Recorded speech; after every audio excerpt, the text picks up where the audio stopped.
پڑھایا، ہم نے تجھے اپنی قبر کے لیے پڑھایا۔ بے شک، سبحان اللہ۔ آپ کو ان سے کام نہیں لینا ہے، آپ کو ان سے صاف کہہ دینا ہے کہ تمہیں میں نے قبر کے لیے پڑھایا ہے۔ اب قرآن والوں سے بھی کہنا چاہتا ہو، اچھی طرح جانتے ہو تمہارے باپ نے کس محنت کے ساتھ تمہیں پڑھایا ہے، کتنی مشقتیں اٹھائی ہے۔ تم میں سے ہر شخص 200 300 500 کما سکتا تھا، لیکن باپ نے کہا بیٹے تیرے حصے کی مزدوری میں کروں گا، تجھے قرآن نہیں چھوڑنا ہے۔ اس نے دوپہری میں مزدوری کی تاکہ تو قرآن کا قاری بن سکے، سردی میں جاتا رہا منڈی تاکہ تو قرآن پڑھ سکے، رات کو اندھیرے میں آتا رہا تاکہ تو قرآن پڑھتا رہے۔ قرآن والوں میری گزارش ہے، جب باپ کا آخری وقت آ جائے اور وہ دنیا سے جانے لگے، اس کی قبر پہ دنیا مٹی ڈال کے آئے گی۔ کوئی کہے گی بریانی ٹھنڈی ہو گئی ہے، کوئی کہے گا پلیٹیں دیکھنی ہے، کوئی کہے گا بیٹھنے کی جگہ بنانی ہے۔ سب لوٹ کے آتے ہو، تمہیں لوٹ کر کے نہیں آنا ہے، بلکہ باپ کی قبر پہ بیٹھنا ہے اور اس سے کہنا میرے باپ میں جانتا ہوں کہ جب تک میں پڑھتا رہا اس وقت تک تجھے سننے کی فرصت نہ ملی، جب میں پڑھ کے لوٹا تب میری ڈیوٹی مدرسے میں لگ گئی تھی، پھر بھی تو کمانے نکل گیا۔ کبھی میری ضرورتوں نے مزدور بنایا، کبھی بہن کی جوانی نے مزدور بنایا، کبھی خاندان کی ضرورتوں نے تجھے منڈی میں لے جا کے کھڑا کیا، رات کو تھک کے آیا سو گیا تھا، لیکن کبھی تجھے قرآن سننے کی فرصت نہ ملی۔ اے میرے باپ، جس قرآن کو تو نے شوق سے پڑھایا تھا آج تک تو نہ سن سکا،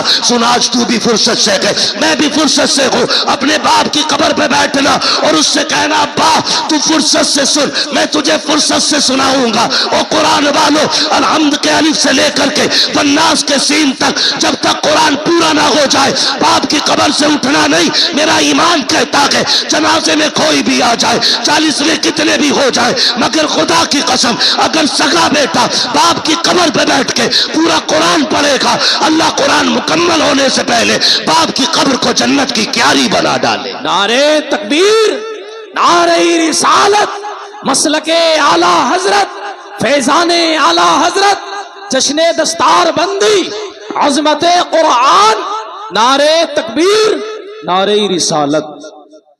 یہ قرآن والوں کی ڈیوٹی ہے۔ او لوگوں، بچے ہوں یا بچیاں، سب کو دین دو۔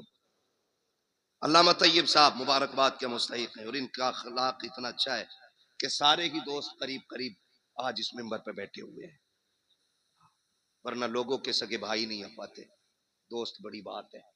یہ علامہ طیب صاحب کے اخلاق ہیں کہ تمام دوستوں کو ماشاءاللہ اکٹھا، اور ساتھ میں قرب و جوار کے جو ہمارے بڑے بڑے علماء اکرام ہیں ان کو بھی بلا رکھا ہے۔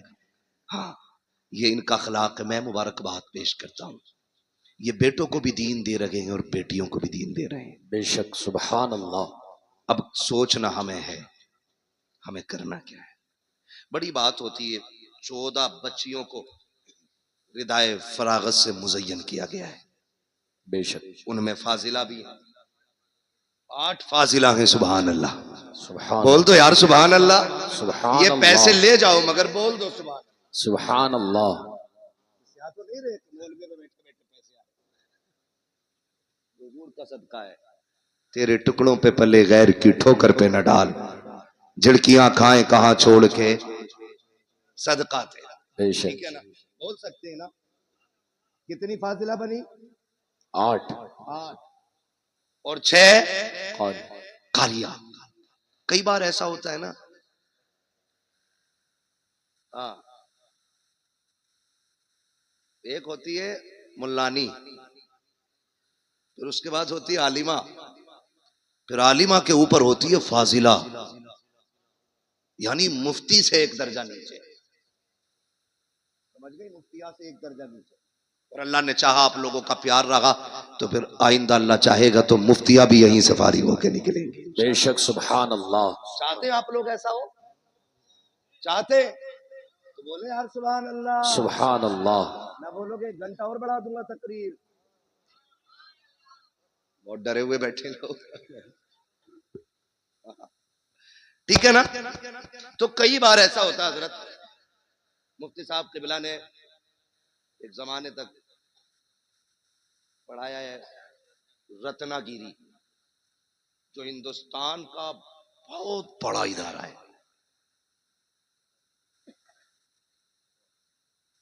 اور قادریہ میں بھی پڑھایا، مطلب اگر ان کے کارنامے گنائے جائیں تو بہت ہے۔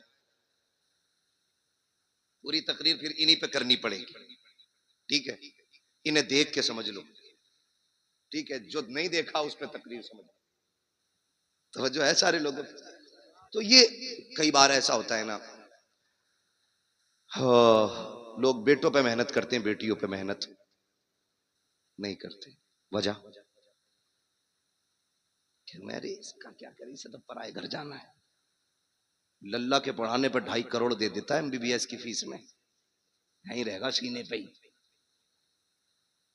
بیٹے پہ 2.5 کروڑ لگا دیتے ہیں، بیٹی پہ 2,500 لگانے تیار نہیں ہوتے. کہتے نہیں یہ تو پرائے گھر کی ہے، پڑھا کے بھی کیا فائدہ، اسے پرائے گھر جانا. سنو میرے عزیز، بیٹوں کو اس لیے پڑھاتے ہو کہ بڑھاپے میں کام آئیں گے، بیٹیوں کو اس لیے پڑھایا کرو کہ آخرت میں کام آئیں گے. بے شک. سبحان اللہ. سبحان اللہ. کہاں کام آئیں گی؟ آخر. آخرت میں کام آئیں گی. ماں و شما، میں سب کو شامل کر کے یہ بات کہتا ہوں، بیٹوں کو پڑھائیے، یہ آپ پہ لازم ہے، ان کا حق ہے. لیکن جی. میں پھر بھی ایک فرق بتا دوں، میں بھی بیٹا ہوں، آپ بھی بیٹے ہیں، یہ سارے بیٹے.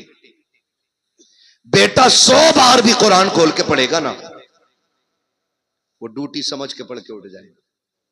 لیکن بیٹی ایک بار بھی قرآن کھولے گی نا تو اسے اپنا باپ یاد آئے گا. بے شک. بے شک. سبحان اللہ. وہ خیال کرے گی میرے ابا نے مجھے قرآن پڑھایا تھا. ایک رکوع بھی پڑھ کے اٹھے گی، ہاتھ اٹھا کے کہے گی اللہ میرے باپ کی قبر کو ٹھنڈا کر دے. بے شک. قسم کھا کے کہتا ہوں، وہ بچوں والی نہیں، پوتا پوتی والو بھی ہو جائے نا، اس کی دعاؤں میں ماں باپ شامل ضرور رہتے ہیں. بے شک. بے شک. سبحان اللہ. اس لیے بیٹیوں کو بھی شامل کرو اس میں، اور زمانے کو بتاؤ بیٹے دنیا کا سہارا ہے، وہ بیٹیاں آخر. آخرت کا سہارا ہے. کئی بار نہ بیٹیوں کو بوجھ سمجھتے ہیں، اور کچھ چیزیں میری آج تک سمجھ میں نہیں آتی. لوگ یہ کہتے ہیں بیٹی پرایا دھن ہے، پرایا دھن ہے، پرایا دھن ہے. میرے عزیز، بیٹیوں کو پرایا پرایا کہہ کے بار بار دل نہ توڑا کرو. بیٹیاں حساس ہوتی ہیں، بہت حساس ہوتی ہیں بیٹیاں. اگر باپ پردیس سے آئے اور دوڑ کے بیٹے سے پہلے بیٹی آتی ہے، لیکن باپ کی نظریں بیٹے کو ڈھونڈتی ہوتی ہیں. جی. کدھر ہے کامل؟ جبکہ دوڑ کے بیٹی پہلے آئی ہے، لیکن یہ باپ ہوشیاری دکھاتا ہے، ہاتھ پکڑے گا بیٹی کا اور بیٹے کو ڈھونڈے گا. بیٹا نظر آئے گا، کہے گا جب پانی بھر لا. بیٹی سے بیٹیاں بڑی بادب ہوتی ہیں، بڑی بادب ہوتی ہیں. جیسی کہتا نا پانی بھر لا، باپ کی انگلی چھوڑ جاتی ہے، اور جب پلٹ کے آتی ہے تو بیٹا باپ کے سینے پہ بیٹھا ہوتا ہے، بیٹی پانی کا گلاس لے کے کھڑی ہوتی ہے. تمہیں کیا لگتا تم زیادہ ہوشیار ہو؟ تم نے بیٹی کو بے وقوف بنا لیا؟ نہیں، خدا کی قسم، جب تم نے انگلی چھٹا کے کہا تھا نا پانی لے کے آ، بیٹی تو تبھی سمجھ گئی تھی میری جگہ اس کے سینے میں نہیں ہے، مجھے پانی کے لیے ٹالا جا رہا ہے. اور تمہیں خدا کا واسطہ کبھی بیٹیوں کے ساتھ یہ سلوک نہ کیا کرو. تم گھر میں آتے ہو دیکھا کرو، دوڑ کے بیٹیاں آ جایا کرتی ہیں، بیٹیاں باپ کے لیے لڑ جایا کرتی ہیں، بیٹیاں باپ کے لیے جان کی بازی لگا دیا کرتی ہیں. لوگ بیٹیوں کو بوجھ سمجھا کرتے ہیں، بڑے نااہل ہیں، بڑے جاہل بدبخت ہیں وہ لوگ جو بیٹیوں کو بوجھ سمجھا کرتے ہیں. اگر بیٹیاں بوجھ ہوتی تو رب محبوب کے آنگن میں کبھی 4 پھول نہ کھلاتا. بے شک. سبحان اللہ. سبحان اللہ. 4 بیٹیاں دے کے رب نے بتا دیا بیٹیاں بوجھ نہیں ہوتی، بیٹیاں خدا کی رحمت. بے شک. بے شک. ایک تانا دیا جاتا ہے، یہ پرایا دھن. بیٹی سے کچھ ٹوٹ جائے ڈائریکٹ اماں کہتی ہے پرائے گھر جانا ہے تجھے. برتن تھوڑا میلا رہ جائے پرائے گھر جانا ہے تجھے. بیٹا گلا بھی کاٹ دے تو اس سے نہیں کہتا کوئی بھی، اس سے کوئی کچھ نہیں کہتا. وہ جوتا لے کے کھڑا ہو جاتا ابا کے سر پہ، وہی جوتا چاہیے جو مولانا طیب کے بیٹے نے پہنا. ٹھیک ہے بیٹے لا دیں گے جوتا نیچے کا. لیکن باپ غریب، اور پھر کہنا بیٹی عید آ گئی تو بھی منگا لینا نئی چپل. وہ ابا کا چہرہ دیکھ کے اس کی غربت کو سوچ کے کہتی ابا ابھی 2 ہی سال تو ہوئے ہیں چپل لائے تھے، میں انہی کو دھو کے پہن لوں گی، میری عید انہی میں ہو جائے گی. بے شک. سبحان اللہ. کہا تھا کسی نے درد کیا ہے سینے کا، پسلیاں سمجھتی ہیں، باپ کی غریبی کو بیٹیاں سمجھتی ہیں. بے شک. بے شک. ہم نے جو ہمارے سچے ہمدرد تھے ہم نے ان سے نظر پھیر لی، کہہ رہے نہیں اسے پرائے گھر جانا ہے. اور جب سسرال گئی نا وہاں اس سے دھوکے سے کب ٹوٹ گیا. تو ظالموں نے کہا پرائے گھر سے آئی ہے نا, تجھے کیا پتا دولت کیا ہے, حرام کی مل گئی نا تجھے. مجھے بتاؤ اس بیٹی کو گھر کس نے دیا؟ جب تک یہاں تھی یہ والے کہتے رہے پرائے گھر جانا ہے, جب وہاں پہنچ گئی تو وہ کہہ رہے پرائے گھر سے آئی ہے. بتاؤ اس کا گھر کون سا ہے؟ کیوں اسے رلا رہے ہو, کیوں اسے توڑ رہے ہو؟ اور پھر مسلح پہ آ کے کہہ رہے صلاح الدین دے دے, خالد بن ولید دے دے, ہاں محمد بن قاسم دے دے. میں قسم کھا کے کہتا ہوں خالی بیٹیوں کو کنیز فاطمہ زہرا بنا دو, رونے کی ضرورت نہیں ہے. آنگن تمہارا ہوگا, بولنے والا صلاح الدین ایوبی پیدا ہو جائے گا. سبحان اللہ سبحان. توڑ تو تم نے پہلے ہی دیا بیٹیوں کو, انہیں عزت کہاں تھی؟ وہ باپ مبارکباد کے مستحق ہے جو بیٹیوں کو برابر کا احترام, بے شک عزت دیتے بیٹیوں کو. بلکہ محبوب نے فرمایا جب تم گھر میں آؤ باہر سے کوئی چیز لاؤ تو پہلے اپنی بیٹیوں کو دیا کرو, کیونکہ یہ بڑے نازک دل والی ہوتی ہیں. اگر ذرا سا بھی ہاتھ چھوٹا پڑ جائے نا تو فوراً ان کی دل پہ چوٹ جا کے لگا کرتی ہے. بے شک سبحان اللہ. لیکن ہم نے کیا کیا؟ ہاں بتیرا پڑ گئی, نادرا پڑھ تو لیا, میلاد پڑھ لی, بس یہ دیا سب کچھ. نہیں, بیٹیوں کا حق ہے انہیں قرآن کی قاریہ بنایا جائے, بے شک ان کا حق ہے انہیں حضور کا دین سکھایا جائے. انہیں بوجھ نہ سمجھنا, بوجھ نہ سمجھنا. بیٹیاں بوجھ تھی.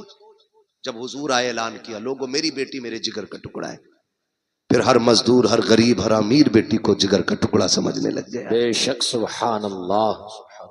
ہاں, اور آج بھی نا یہ کنڈیشن ہے مفتی صاحب قبلہ کہ آج بھی بچیوں کو طلاق ہو رہی ہے اس وجہ سے کہ ان کی گود میں بیٹے نہیں آ رہے. آج بھی ہم اس جہالت میں ڈوبے ہوئے, آج بھی یہ جہالت ہمارے بیچ ہے جس کا خاتمہ کرنے میرا نبی جلوہ گر ہوا ہے. بے شک. کوئی کہہ رہا ہے نظر لگو ہوئی ہے, کوئی کچھ کہہ رہا. سنے میرے بھائی, اللہ نے قرآن میں اعلان کیا اللہ جسے چاہتا بیٹی عطا فرماتا ہے, جسے چاہتا بیٹے عطا فرماتا ہے, جسے چاہتا دونوں دے دیتا, اور نہیں چاہتا تو کچھ بھی نہیں. بے شک بے شک. اس سب کا مالک کون ہے؟ اللہ. بولے سارے زور سے, اس سے زیادہ چیخ تو تب نکلے گی جب سانس نہیں آئے. ارے پتہ نہیں کب نے کس نے کب سے اللہ کا نام نہ لیا ہو. سارے مل کے بول دیں سب چیز کا مالک کون ہے؟ اللہ. اور زور سے کون ہے؟ اللہ. اور زور سے کون ہے؟ اللہ. اللہ ہے. ٹھیک ہے نا. اب کسی کی بیٹی کو ذمہ دار نہ ٹھہرانا. اللہ جو دے جھولی پھیلا کے لے. تجھے نہیں پتا بیٹے آتے ہیں تو رب فرماتا جا اپنے لیے بھی کما, اپنے ماں باپ کے لیے بھی کما. اور جب بیٹی آتی ہے کہ طرف جا ماں باپ کے لیے سلام لے کے جا اور ساتھ میرا پیغام بھی لے کے جا. مالک کون سا پیغام کا؟ پہلے سلام کہنا اور پھر کہنا پریشان نہ ہونا, رب نے تمہارے رزق کا بھی ذمہ لے لیا, آخر تمہارے ساتھ میرے رزق کا بھی ذمہ لے بے لیا. شک سبحان اللہ. ٹھیک ہے نا جی, کریں گے انشاءاللہ. انشاءاللہ پڑھائیں گے, بیٹیاں بھی پڑھائیں گے, اور انشاءاللہ قبر کا انتظام کریں گے اپنی. اچھا انشاءاللہ. ضروری ہے کوئی ہمارے مرنے کے بعد ہماری قبر پہ سونے کا تاج لگائے گا جا کے؟ ان کا بس چلے تو تختے اٹھا کے لا کے سردیوں میں تاپے اس سے. کیا مٹی گر گئی تختے کس کام کے رہے گی؟ لاؤ تاپ لو. صحیح کہہ رہا ہوں. آپ سے میری گزارش ہے ہم سب ایسا کام کر جائیں کہ کوئی دعا نہ بھی کرے, ہم قبر میں لیٹے ہوں, رحمتوں کے جھونکے قبر میں کھڑکیوں کے ساتھ آنے جانے بے لگ شک جائیں. بے شک. یہ کیسے ہوگا؟ یہ ادارہ چل رہا ہے, یہ ادارہ چل رہا ہے, یہ قرآن والے پڑھ رہے ہیں. اللہ کرے آپ کا پیسہ ان کی تعلیم میں لگے, جی ان کے اساتذہ کی تنخواہ میں لگے. 8 لوگ پڑھانے والے ہیں. سبحان اللہ, سبحان اللہ بول دو یار سبحان اللہ. سبحان اللہ. 8 لوگ پڑھانے والے, اتنے سارے پڑھنے والے. آپ اگر یہ چاہتے ہیں کہ مرنے کے بعد ثواب قبر میں آئے تو قرآن والوں پہ پیسہ لگائیے. انہوں نے قرآن پڑھا, یہ حافظ بنے, آپ نے ان کو 1 کپ چائے پلا دی. کتنی 2.5 لاکھ کی آتی ہے نا, بولا تو اس بارے میں جا رہی ہے. 1 کپ چائے پلا دی, میدان قیامت نفسی نفسی کا عالم, حساب کتاب فائنل, لائنیں صرف 2 ہی لگنی. کتنی؟ 2. بولے پھر چپ گئے. کتنی لائنیں؟ 2. ہاں اب کھڑا کر لوں گا چپ والے بندے کو، پھر اس سے سنوں گا میں دعائے قنوت. دیکھو کون نہیں بولتا ہے. کتنی لائنیں؟ دو. کتنی لائنیں لگنی؟ آپ بھی بول سکتے ہیں کتنی؟ دو. ایک لائن جنتیوں کی اور ایک لائن جہنمیوں. جنت والی لائن میں کھڑے ہوں گے یہ قرآن والے، جہنم والی لائن میں آ گیا ہم جیسوں کا نمبر. پھر ہم جھانک جھانک کے دیکھیں گے کوئی ہے بچانے والا. جی حافظ جی ہاں پہچانا نہیں؟ ارے مجھے نہیں پہچان دے. جبکہ اس منظر سے گزر کے آئے یہ تو حافظ جی ہے، ماں بچوں کو نہیں پہچانے گی، بہن بھائی کو نہیں، باپ بیٹے کو نہیں، ماں بیٹی کو نہیں، جو ایک دوسرے کے لیے جان دیتے تھے ایک دوسرے کو پہچاننے سے انکار کریں گے. اگر تجھے نہیں پہچانیں گے تو کیا بڑی بات ہو جائے گی. پہچانا نہیں؟ کہا کون؟ نہیں پتا. کہا یاد ہے خوشحال پور میں پڑھنے آئے تھے، تم کھڑے تھے، میں نے آواز دے کے کہا تھا حافظ جی آؤ چائے پی لیں، تم نے ایک کپ چائے پی تھی. کہا ہاں یاد آیا. ارے آپ ہیں وہ؟ کہا ہاں. کہا کیا بات ہے؟ کہا آج پھنس گیا. کہا پھر؟ کہا تم اچھی لائن میں ہو، ہم جہنم کی لائن میں. کہا کیا؟ بولے آج ایک کپ چائے کا بدلہ دے دو، ایک گلاس پانی کا بدلہ دے دو، میں نے وضو کرایا تھا اس کا بدلہ دے دو. راشن بٹتا ہے یہاں کبھی کبھی؟ جی بٹ وہ بولنے جنہیں مل لیا، وہ بولے جنہیں نہیں مل لیا. بٹتا ہے دو تین کو نہیں مل رہا، بٹتا ہے نا. ہم نے دیکھا تھا جب راشن کی لائن ہوتی ہے نا تو ایسے لگے ہوتے ہیں، یہ میرا نمبر ہے، ایک کوئی ایک کوئی ایک کوئی جلدی سے میرا تول دو. مجھے اس ٹاپک پہ بات نہیں کرنی ہے، یہ کتنا صحیح اور کتنا غلط، یہ میرا کام بھی نہیں ہے، نہ میری کرسی ہے اور نہ میرا کرسی. بس میں آپ کو کچھ سمجھانا چاہ رہا ہوں. تو ایک راشن کی لائن پہ کونی چل جاتی ہے، وہ تو جنت کی لائن ہوگی. یہ بات کر رہا ہے اس سے. جنتی آگے والے بھاگ کے فٹاک سے جنت میں، پھر نہ پکڑ لیے. لیکن جہاں یہ کھڑے ہوں گے وہاں لائن رکی ہوئی ہے، پیچھے والے ٹینشن میں، چلو بھائی یا پھر سے کوئی حساب شروع ہو گیا ہے، چلتے کیوں نہیں؟ وہ ادھر شور کریں گے، ادھر رب فرمائے گا فرشتوں پتا کرو یہ جنتیوں کی لائن کیسے رک گئی ہے، جبکہ اللہ ہر چیز کو جاننے والا ہے، ہر چیز کا خالق و مالک ہے. فرشتے کہیں گے مالک ایک حافظ قرآن ہے جو آگے نہیں جا رہا ہے، اس کی وجہ سے پوری لائن رکی ہوئی ہے. رب فرمائے گا وہ کیوں رکا ہوا ہے؟ کہا اس کو کسی نے روک رکھا ہے. کہا کس نے روکا ہے؟ کہا دنیا میں وہ کہہ رہا کہ اس نے پانی پلایا تھا، چائے پلائی تھی اس نے، وضو کے لیے پانی دے دیا تھا. یہ ایک بات کو لے کر کے کھڑا ہے، آج وہ اس کا بدلہ مانگ رہا ہے. رب کہے گا جاؤ میرے قرآن والے سے پوچھو وہ کیا چاہتا ہے. رب کہے گا پوچھو نہ جا کر کے. قرآن والا کہے گا مالک میں اس وقت تک جنت نہیں جاؤں گا جب تک اس کو ساتھ نہیں لے جاؤں گا. رب فرمائے گا میرے قرآن والے تو نے کم مانگا ہے، یہ ایک کی بات کر رہا ہے، اس سے کہہ دو پوری لائن کو دیکھے، جسے جسے یہ کہتا جائے گا اسے اسے اس کا رب اپنے کرم سے جنت دیتا جائے. نعرے تکبیر، نعرہ رسالت، مسلک اعلی حضرت، فیضان اعلی حضرت، جشن دستار بندی، عظمت قرآن، نعرہ تکبیر، نعرہ رسالت. بڑے لوگ ہیں جنہوں نے خرچ کر رکھا ان پہ، بڑی بات ہے.